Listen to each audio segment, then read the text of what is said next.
Lynn is a longtime member of the Idaho Native Plant Society. She really is really special person, and I've gotten to know her quite well as a friend. And she's also a very accomplished botanist. She has over 40 years of experience in plant research and resource management, including work with the Idaho Fish and Game, University of Idaho, Bureau of Land Management, Forest Service, and Wyoming Game and Fish Department. She has also taught botany and biology at Boise State University and Washington State University. She has a BS in Wildland Recreation Management from the University of Idaho, an MS in botany from the University of Wyoming, and a PhD in botany from Washington State University, as well as a postdoc in range ecology from the University of Wyoming. So we are very, very happy to have Lynn here today. Tonight. Thank you.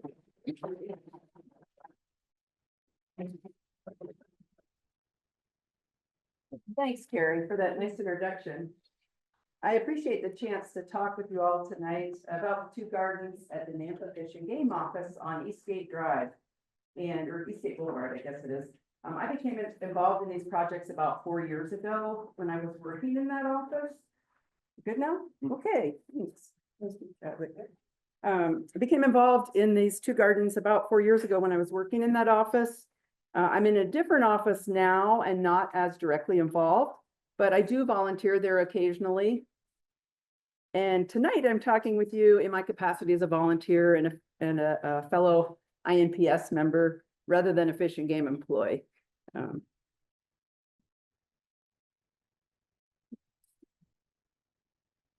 there a trick to getting it to advance? Oh, space bar. It says 10 people. Right. 10 people in the waiting room, it says. I don't know if that matters. All those degrees, look. Yep. Maybe while Chadwick's getting that checked out, I'm gonna show you a few tools if we have time. These are some of my very favorite garden tools that I brought today. Industrial street trash tongs. No wimpy pinchers in our crowd. And then here's what we use for digging and planting. We like the really skinny trowels because the ground is super hard, so we kind of don't want to dig any bigger spot than we have to.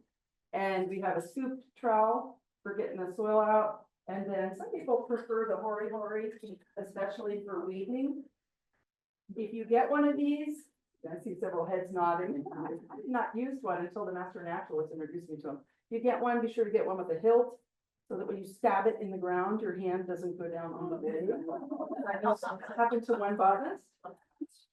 And then last but not least, I asked the master naturalist what their favorite digging tool was, thinking they would say one of those three. And they said a drain spade when you are running it. So what I do is I go dig the night before with the drain spade, the long-handled drain spade, because the soil is so hard. I dig it about that deep, put water in the hole, come back and dig it a little deeper, and then they would finish it the next morning. So that's how we managed to do that. Sharpshooter. It took 4 years. A sharpshooter is another. Yeah, well, it's a little better, I think, because it doesn't bend. Okay. You can get more leverage down like a rock bar. Oh, great. It has a shorter handle and a bigger. I can picture that. Okay, thanks. Next year.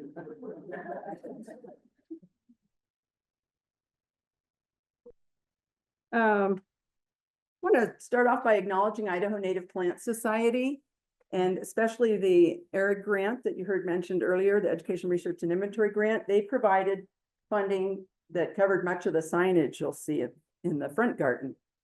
And then also the annual plant sale, we got plants there through the years.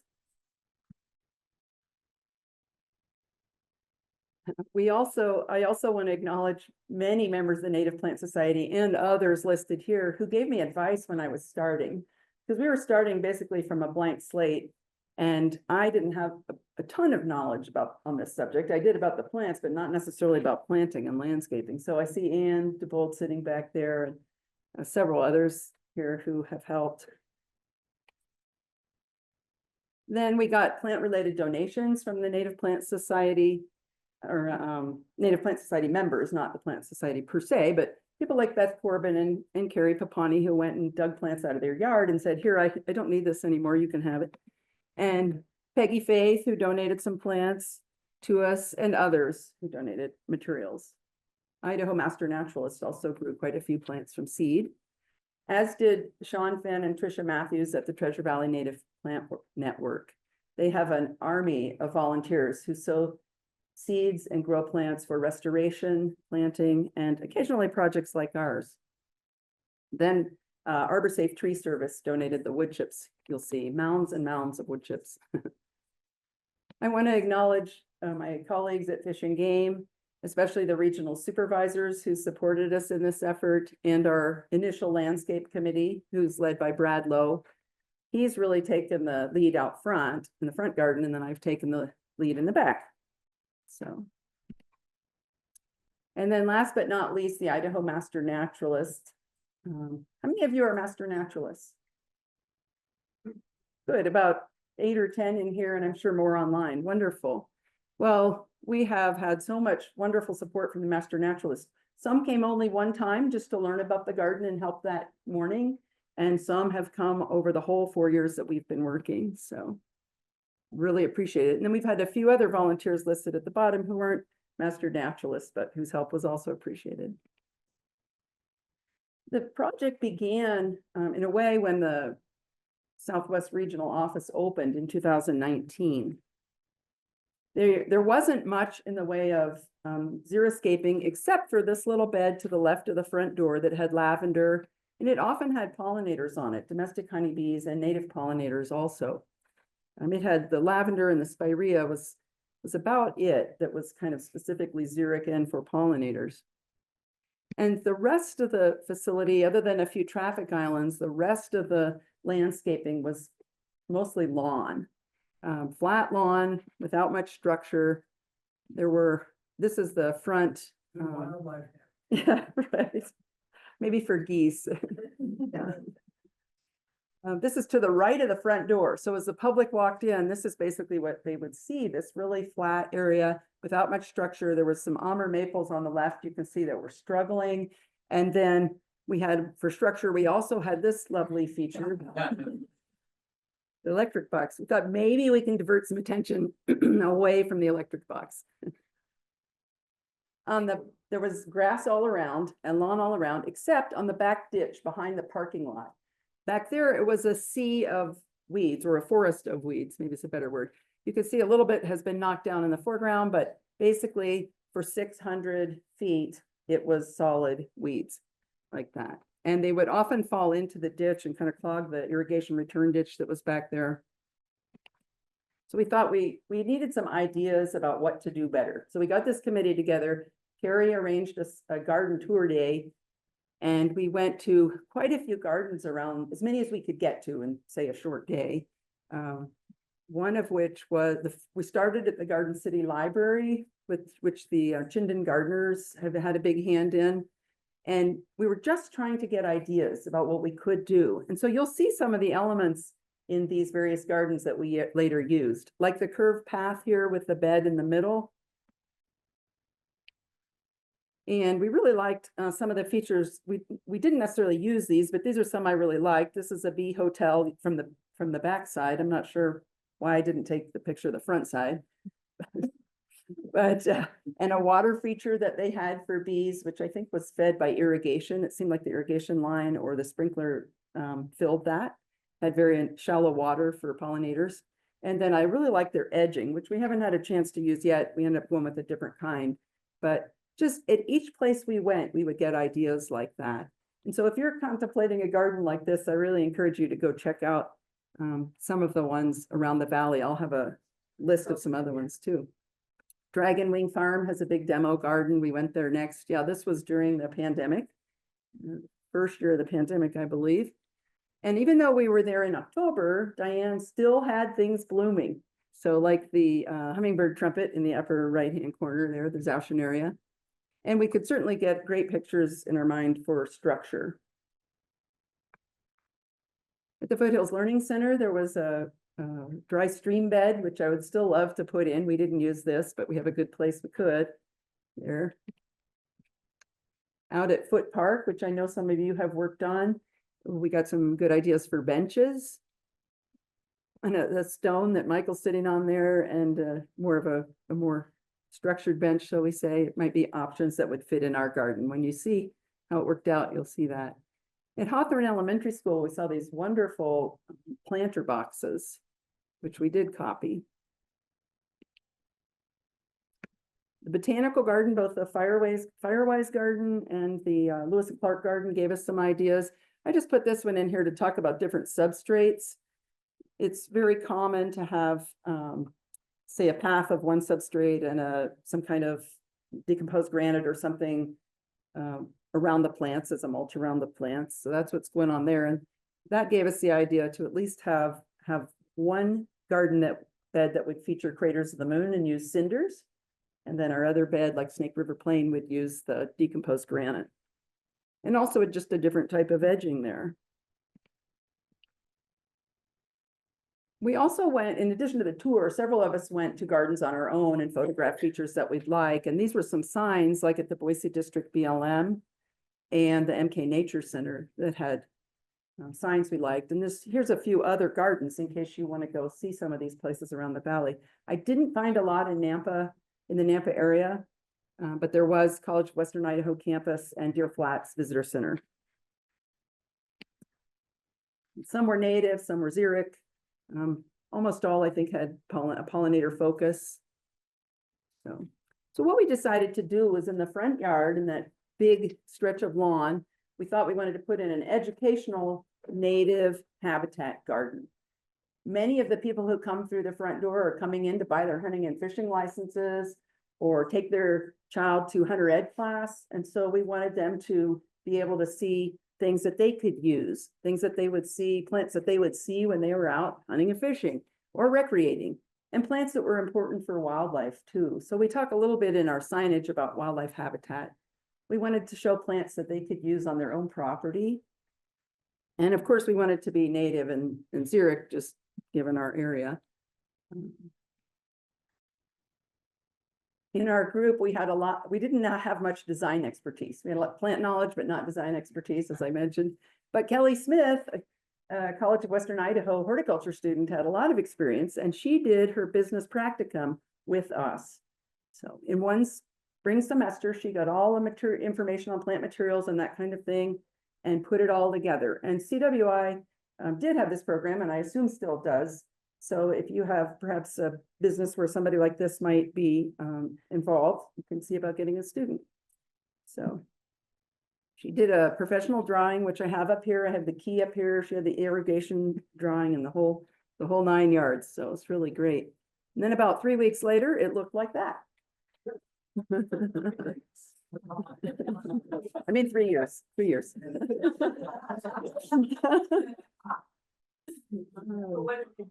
They bought the grass? They did. And I think I'll show you the next picture or two after that, how they did it. This is Kelly's design. It features 4 geographic regions. The Boise foothills is around the outside. You can see the curved beds in the middle that we got the idea at the garden and the Garden City Garden. One of the beds is the Snake River Plain, one is the Owyhee Front, and one is Craters of the Moon. So those were the 4 geographic areas that we covered. And the larger circles represent different species of shrubs and small trees. The letters represent groups of plants. So perhaps a buckwheat and some eriogonums, there might be many, many plants. There's probably over 1,000 plants in this drawing when you account for all the ones in the groups indicated by a letter. So luckily we did not have to do this. The department got contractors to do this part of it, do the installation, and they cut off the sod and took it away. I don't know if they used it on a different project. We had one idea that you can do with sod if you remove it, is to use it to create some structure or elevation in your landscape, but that didn't happen with us. You can also give it away, as I've done in my own front yard. People who want lawn and want a better lawn, That way it doesn't necessarily go to waste if you don't need it. Or it doesn't necessarily have to go to the compost, should I say that. They outlined the paths and beds. This was a spring of 2022. And you can see a pile of compost on the right. We used a little bit of compost. I remembered Peggy Faith's warning not to use very much, or these native plants will just kind of go crazy. But we were planting into this mineral soil there, so we wanted some organic matter to add for it. And you can see the edging beginning to take place and the paths. Here's once we asked for decomposed granite in the beds. I'm not sure that that's what that is. It might be a little variation. The edging, we were not in love with this edging. It was not what we had pictured, shall I say. And so luckily it crumbled to pieces the first winter. And we got much better edging the next year. So I don't know what else to say. You can see the Craters of the Moon garden there with the cinders. So it is in contrast to the others, which I thought was a nice contrast. We had thought about packed DG for the path, but ended up somewhere somebody made the call to put in chipped rock. So that's what the path is there. It's bigger than pea gravel and a little more angular,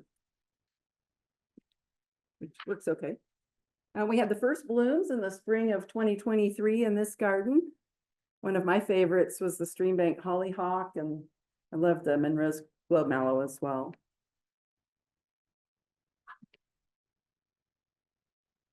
Recognize the 3 planter boxes.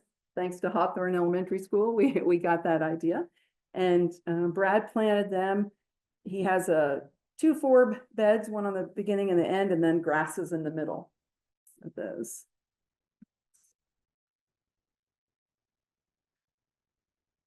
And then the signs. This is the part that the INPS Arid Grant went to. Nancy Jasper, who's a graphic artist at Fish and Game, designed them. And we had a welcome sign so that people could see it from the parking lot. It's about this big, big enough that from their car or walking in the front door, they can see that. Welcome to the garden. And then if they look up close, they could see pictures of the landscapes at each of those 4 geographic regions. I'll go through each of the signs. And we tried to feature plants that were somewhat specific to each of those 4, although of course there's overlap. Like sagebrush or rabbit brush might occur in all 4 and so on. But we tried to have some flowers and flowers that were unique to that area, catch the eye, and then to also talk in the text about wildlife that might use it. For example, the Boise front, we talk about winter animals transitioning from summer range down to winter range.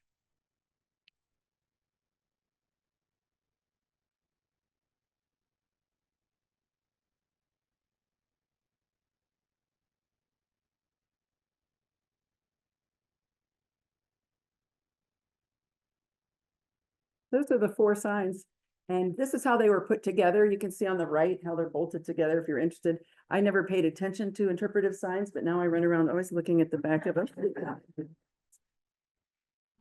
Each of the signs featured some original artwork by Nancy Jasper, and she picked a species that was iconic in a way to that landscape and probably too big for us to grow, or at least too big for many early visitors to see a mature sample of that, such as the curl-leaf mountain mahogany in the White Uplands.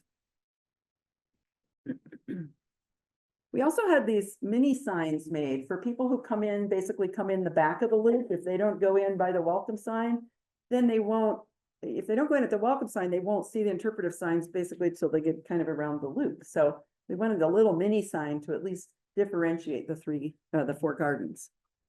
And so her artwork was copied on those as well. When was the sign put in? I believe it was last May, just May, 2024, I believe. Brad and Chris Yarborough and a volunteer named Larry helped make these little signs that were labels. So many of the plants are labeled. So if somebody wants to grow, they like something, they can figure out and grow it at home, hopefully. So Brad cut those signs from old signs from the WMAs, like that had been shot up, you know, where there was good parts. He said he wouldn't do it again. It sounded like really hard. And then he got the vinyl overlays. We installed a fence in May of 2024. And I'm looking to see, Carolyn, I think the signs were already in at this time, so maybe it was a bit earlier, but not too far off. It goes around the outside. It was to kind of keep people from cutting through the garden to the back of the property where the public isn't normally allowed to go. And also to keep them perhaps away from the windows a little bit, but the center of the garden is open. And I wasn't thrilled about having a fence, but once it was up, it gave it some structure and it really looked good. It made it kind of not look so expansive. It helped it be contained, maybe is the word. So these were some of my favorite flowers that bloomed there or have bloomed so far.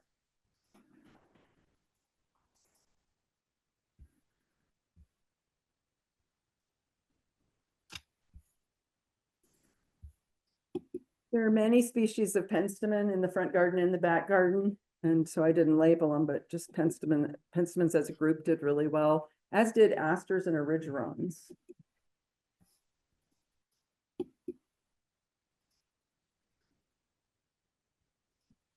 The things we'd like to do in the future there, I can picture a bench where somebody might sit, say, while they're waiting for their child to finish their hunter ed class or something.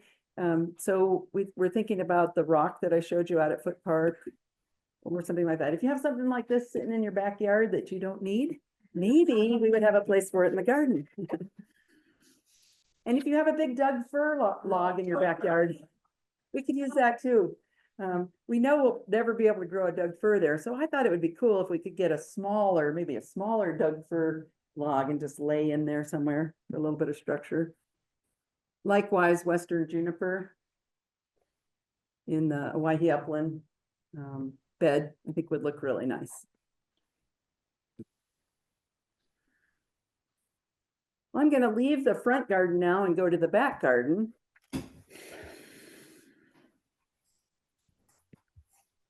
Time's going, but the back garden, as I mentioned, was a very weedy place. This border along an irrigation ditch. And we decided we wanted to mainly attack the weeds, but also replace them with something that would benefit pollinators and that would be mostly native and xeric. It had to be xeric, but we take whatever we get in terms of native, non-native, as long as it wasn't weedy. We weren't total purists out there, but most of what we planted was native. The master naturalists began in December 2020. Claire and Benita were the first two who came, and oh my goodness, some days it was so cold. It would be like 14 degrees and we were out there chopping those weeds, but it really worked. And the way by attacking them in the winter before the new things started to germinate, we were able to get a flat surface to work on. And the next step was laying down cardboard, which took a long time to break down all those boxes and peel all the tape, the plastic off, any plastic labels. Paper labels we didn't worry about. Took more time than you thought, but we kind of treated it like, I don't know, a quilting bee or something. We just sit around and peel.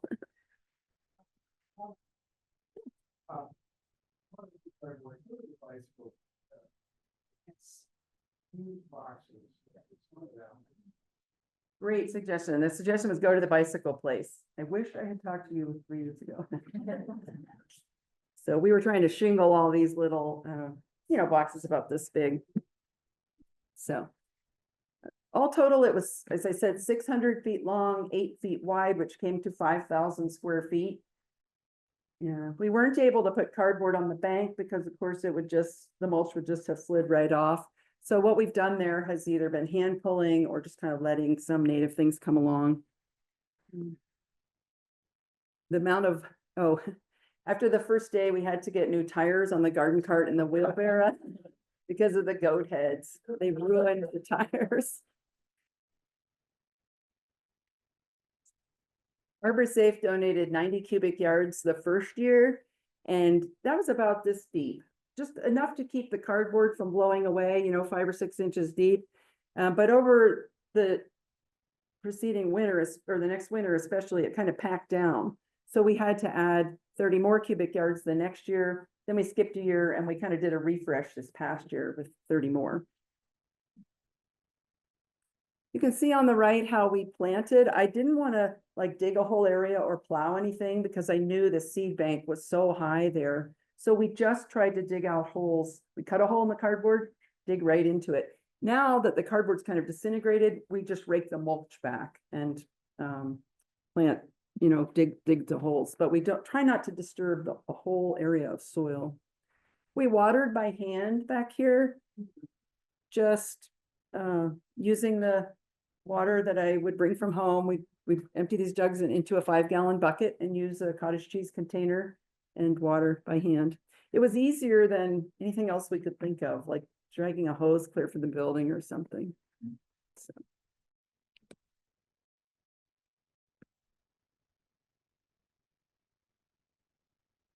Claire is a master naturalist. I mentioned the first one, she and with Benita who came, and Barb, she wrote that for the Master Naturalist News article on this. And Barbara Derby, who's right sitting there on the right, and Judy are both here today. So thank you so much for your work in that first year and since.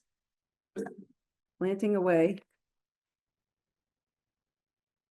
We continue to plant basically every spring and fall. We never planted in the summer because we felt like we knew things would just die.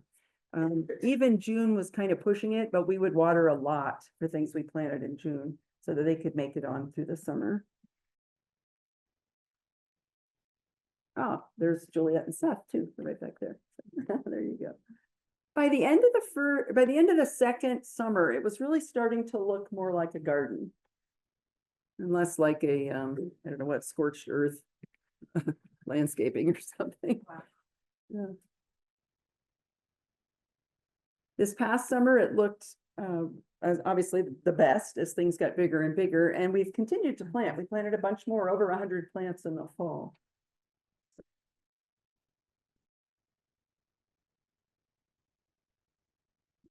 We had a few setbacks, and this is one. I came out, I'd seen the lawn landscape crew out behind the building in the morning, as I was headed in, and didn't think a thing of it. And I came out at lunch and I saw this blue dye on our rocks and our plants. Even the ones that had flags beside them had blue dye all over them. So I realized it was herbicide. I went running get the garden hose, and I sprayed it, but it turns out it was a water activated herbicide.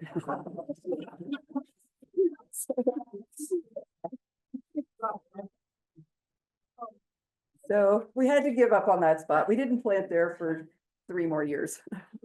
So, but we finally planted in. We lost 50 or so plants. The landscape I took pictures immediately. Luckily, I had taken pictures the night before showing the plants all healthy.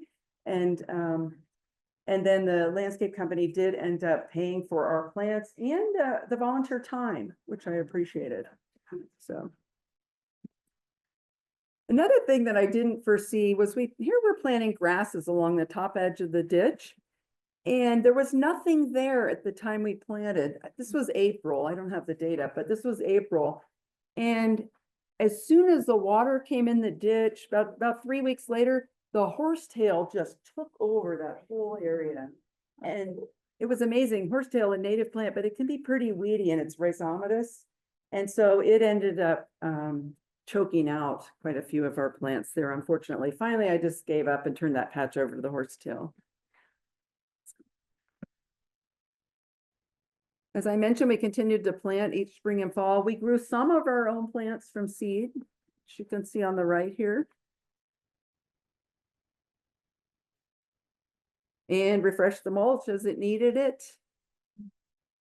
If you're doing the cardboard and wood chip method, you definitely want to get enough wood chips on there. After maybe the first 200 yards, I came into work one morning after a big windstorm, and about half the cardboard was in the ditch. So that was a lesson. We had a lot of fun out there, and it seemed like, it was a relaxed setting. We had one project to focus on, one task. And so I really appreciated everybody's company and good nature.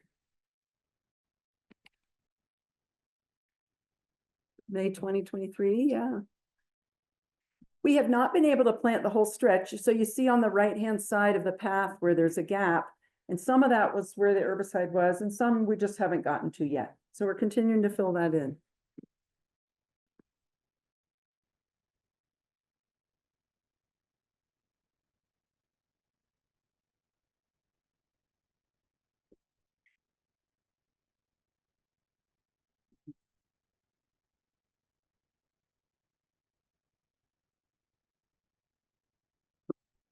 Jennifer Miller put these together for me. She's more creative with these slides than I am. So this slide she made of all pollinators. I'm not sure why she put me in there, but anyway. All pollinators that we saw, some domestic honeybees, as I mentioned, but lots of bumblebees, lots of tiny little bees and flies, butterflies, moths, and even had a quail nest or two. We had several killdeer nests in the gravel right beside the path there. One day I came out and there were 3 fledgling western kingbirds in the tree, or no, western flycatchers in the tree right above our plants, catching insects. Anybody know what that is? Yes. Praying mantis eggs. I'll show you a few of the species that we really like the best. We have several species of penstemon in there. Firecracker penstemons on the right. It's not native to Idaho. It's native south of here, but it does really well here. And the hummingbirds loved it. You have several other penstemons. I've got to get Beth or Ann or somebody out there to tell me what all they are, because we didn't keep track of labels, unfortunately, or label anything. But yarrow's done really well. We have several species of coneflower. Some native, well, I think one native to Idaho and then several that are native to the Midwest. Cut leaf daisy was one of my favorites. Even though it's small, like it's only about this big, it would bloom so long. And it was one of the first ones to start in the spring. So it always gave some color and something for the small pollinators. Bee balm, of course, loved by the bees and others.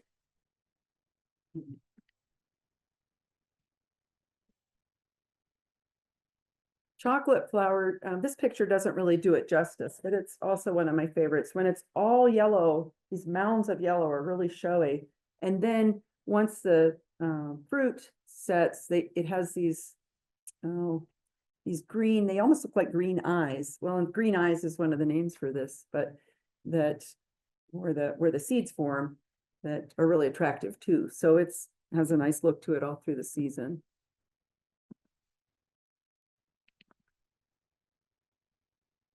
Along the ditch, we planted a few swamp milkweed, and they have come spread on their own. And then we had golden tickseed, which came in on its own on the ditch, as well as several native sedges. I think I planted Nebraska sedge, but about 4 or 5 other kinds have come in, as well as bulrush and several juncus, or some juncus.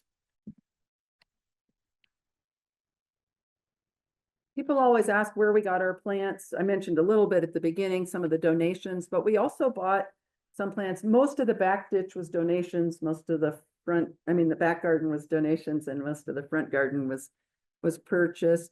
But it was a mix, and these are some of the places that we got either plants or seeds. These are all the places that I could think of.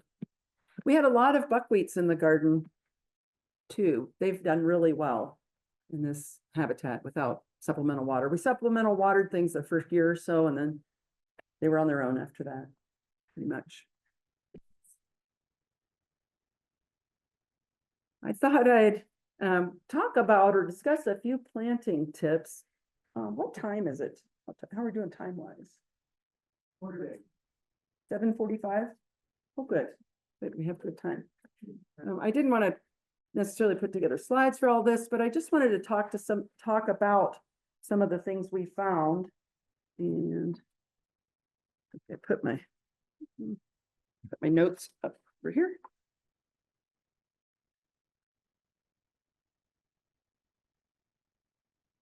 we planted in a pattern out here on the back that probably a landscape architect might cringe at, but I wanted to have a way that volunteers who came to help weed would know what was a plant we wanted to keep and what was something that needed to go.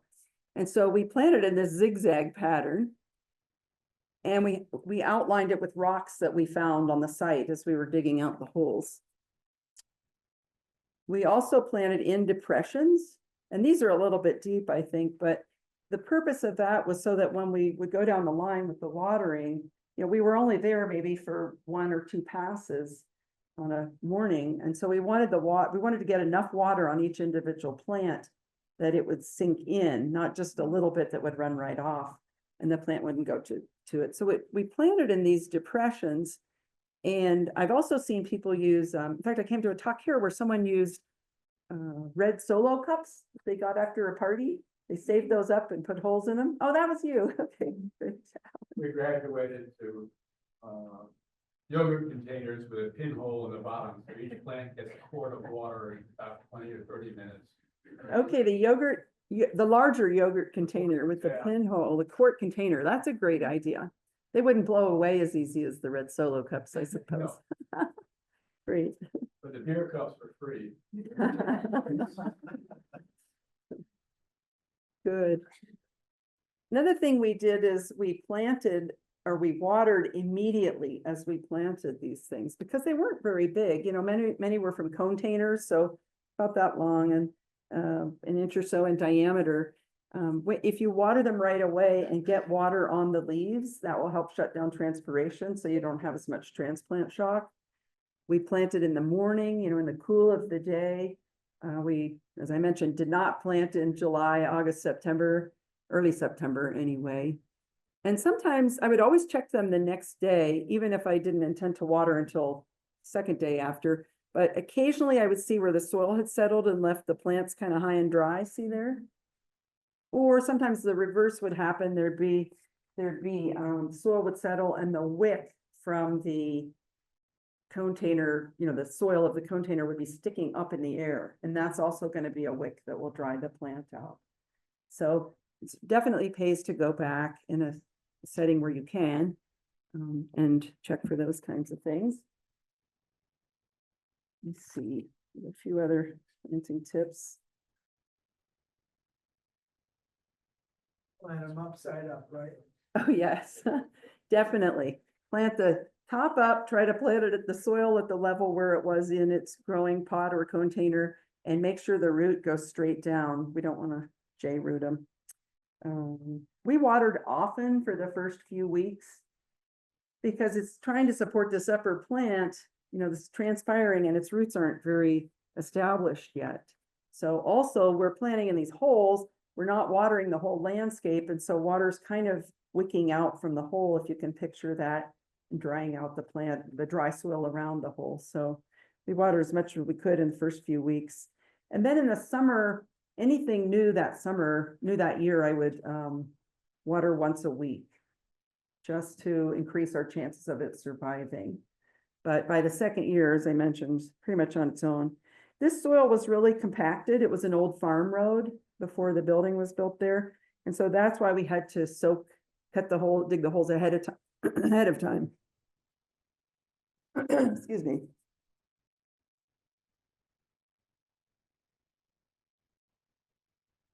We could not believe how hard that old farm road was. I think it's the clay compacting. When we dug the holes, we did not put the soil into the mulch. We either raked the mulch back so we could put the soil on bare soil, or we put it into a bucket because we didn't want to be adding soil that probably had weed seeds in it on top of our mulch and make a perfect seed bed for it. So just little tricks like that to try and keep the weeds down. And it worked. We did some weeding, hand weeding all along, but I never felt totally overwhelmed by it, I don't think. Another thing about, I think I'll go to, well, no, I'll stay on this. I don't have slides for the tips, but I just wanted to discuss it a little bit. Some tips to benefit the pollinators is to plant in clumps. So for example, plant 3 or 4 or 5 of the same species together so that the pollinator can work in that area and then go off in search of another, say, group of food plants that it likes. That way they don't spend as much energy flying from one individual isolated food plant to the next. They can make more efficient use of their flying time and energy, basically. We generally waited until the days were consistently over 50 degrees before we did the cleanup in terms of cutting stems and things like that. That way we knew that any pollinators that had overwintered at the site or laid eggs at the site, that they would be able to hatch out. And of course, we planted a diversity of flower colors and shapes, which you saw this and sizes. This feeds a diversity of pollinators. You can imagine, like, what kind of plant might be attracted to a great big daisy-like thing like this. Great big daisy that's as big as your hand. I mean, what kind of pollinator? Yeah. Butterflies, beetles, everything, yes. Heavier insects need big plants, big landing platforms. Something like a bumblebee is not going to be able to land and forage effectively on a little tiny flower that's smaller than your fingernail. So we just by luck planted a diversity. I mean, we didn't strategically pick a diversity of things, but since we took whatever people donated to us, we ended up with a great diversity of colors, sizes, and shapes. And bloom times. We had amazingly much blooming right on through October.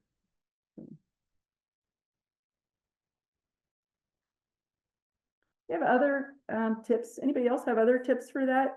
I'll repeat them so the folks at home can say. Susan?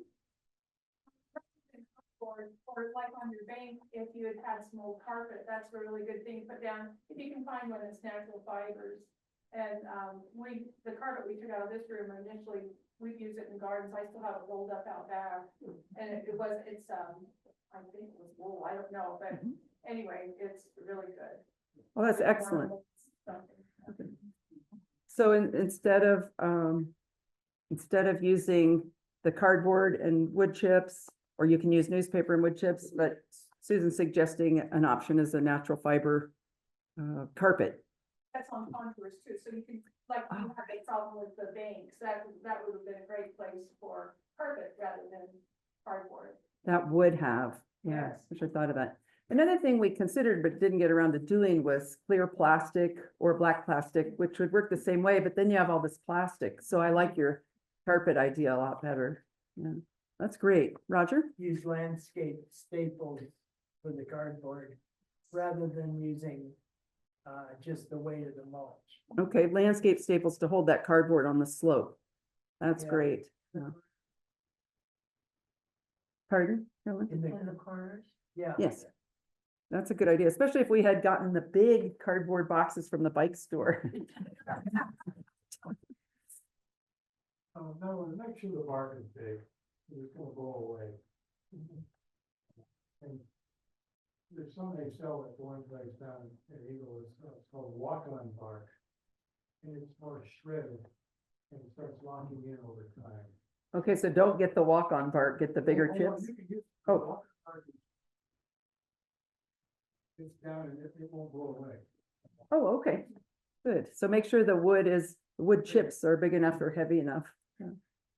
We were able to get those wood chips because Arbor Safe had a place right beside us, like a facility right beside our office. And so they didn't have to travel very far. If you're somewhere else where you don't happen to have a tree service right by your house or office, you can use the Chip Drop app online. And if you aren't super particular about what type of chips you need and when, and then they'll bring it to you. Whoever can pick and, whichever tree service can bring it. Is Alan? You know, you gravel mulch. Gravel mulch. That's a good- And what they call it, manufactured sand. Manufactured sand. It's, Cheap. the water will pour right through it, but it gives it protection from evaporation at that point and never blows away. Oh, that's a great suggestion. Okay. That's what's out at the Firewise yard. manufactured sand. Is that what was on the right? I don't know if you remember that picture of the fire waste garden. I had some light colored soil on the right. Is that what that was? Manufactured sand. Okay, great. Barbara?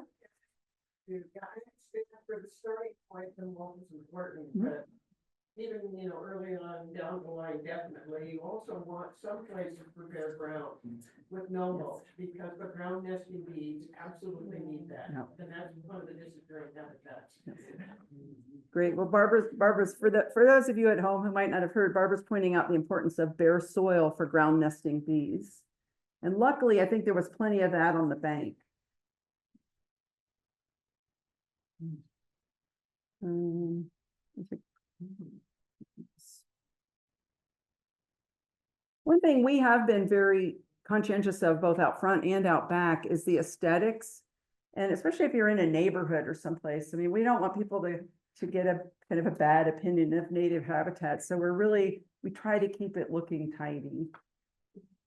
Obviously out front, where we have that structured design, it's a lot easier. I think those are most of the main tips. Anything else that comes to mind? And I'll go through a few last things. Jane? The things that I have so many trees in my yard that I've stayed away from using mulch because when I'm trying to get the leaves off of them, whether I'm blowing or raking, you're gonna break up all the mulch with it. So I mostly have just, some kind of rocks, different kinds of rocks in different parts of my yard. So, Okay, so rocks as a mulch under trees so that you can get the leaves gone if you want to clean up. That's a good suggestion. Good. Okay, another. If your intention is really hard ground, you can use a battery drill with augers to various diameters. And that builds a nice powder out of there. It can then go back down with the roots and get auger this up to an inch and a half. So a battery powered auger to drill the holes. Regular drill. Oh, okay, cordless drill. That sounds easier than the drain spade. Yes. Okay, good. We did planting with a 2 3/4 inch auger, a lot of times. It was a pretty good size thing, and if you want, you can actually move it around like you were in dough and get something else that, you know, churns it up a little bit more even. That seems to work pretty well. Great. 2 3/4 inch set. And drilling through extremely hard ground, an impact driver will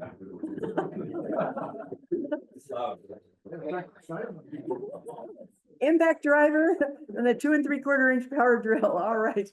This year we are going to be set. You can also get 1 1/4 inch, and if you want to put these tablets in for fertilizer, which are about 1 inch in diameter, and you want them to go down to 6 to 8 inches.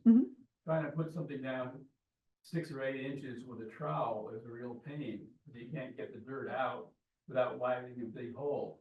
But a borehole works easily, and poof, it's done, and you drop it in, put a bar to push it down and put the soil in, and it's quick and easy. Okay. Using the drill for fertilizer tablets as well, like fertilizing a tree or something, I presume. All Or right. shrubs. Uh-huh. I just did a couple hundred shrubs. Holy smokes. We didn't actually do any fertilizer, and I mentioned very little compost. Some of them ended up getting a little bit of compost in the holes in the back. I think the plants would have benefited, but it was just one more thing. And I know out here in on the native Snake River Plain, they'd have fairly low organic matter in those soils anyway. But Jane? last year I had a bunch of landscape work done in my backyard that ended up moving a bunch of dirt around that used to be under a deck, and it's that like cement dirt. Yeah. And It's hardly breaking soil. areas to plant. That is just hard as rock. And I don't generally add much in the way, in the native plant parts of my yard, I don't add much real organic, rich dirt, but I asked somebody somewhere one time about the best additive, and recommended something called soil prep, that I can get it in, you know, the bags at Home Depot or wherever. Soil prep is probably high organic matter, I would guess. soil prep that you're talking about adding to your soil is probably high organic matter. Well, it's not real rich, dark soil, it's lighter. You know, I think drains better, it's much lighter when you pick up the bag, and you tell how much lighter it is than a real, like pine soil or garden soil in those big bags. So I add a little of that, and then I also, depending on what I'm trying to do, I add some vermiculite, or perlite. Okay, vermiculite or other, Whether I To want to make- retain, for a bag. increase drainage or retain moisture. And so I did that to a bunch of this area, which was solid, like rock, last fall, and got a bunch of that mixed in, so I haven't gone back yet this spring to see if it's still workable. But I Okay. hope it is. well, good luck with that. I hope that works, those things work for you there. I guess in the interest of time, I'm gonna run through a few last slides and then wrap it up. I don't know how well people at home can hear our conversation, but thanks for all the good ideas. This is great. I wanted to mention several publications that are specific to our area. And this one by Holly Hovis and Kristen Lohr just came out, hot off the press about, I don't know, a month or two ago. That's the top one listed there. And there are several others, as you can see, that are put together by Native Plant Society members or our colleagues here around the valley. And then there's one from Montana that's great for the nitty-gritty details of how to propagate species, native species. You're welcome to look at any of these books I have set up here afterwards. If you want to volunteer, the Native Plant Society has chapters around Idaho. Obviously, many of you are from here, but in case you're listening online and are from somewhere else, there's chapters all across the state. They do restoration projects.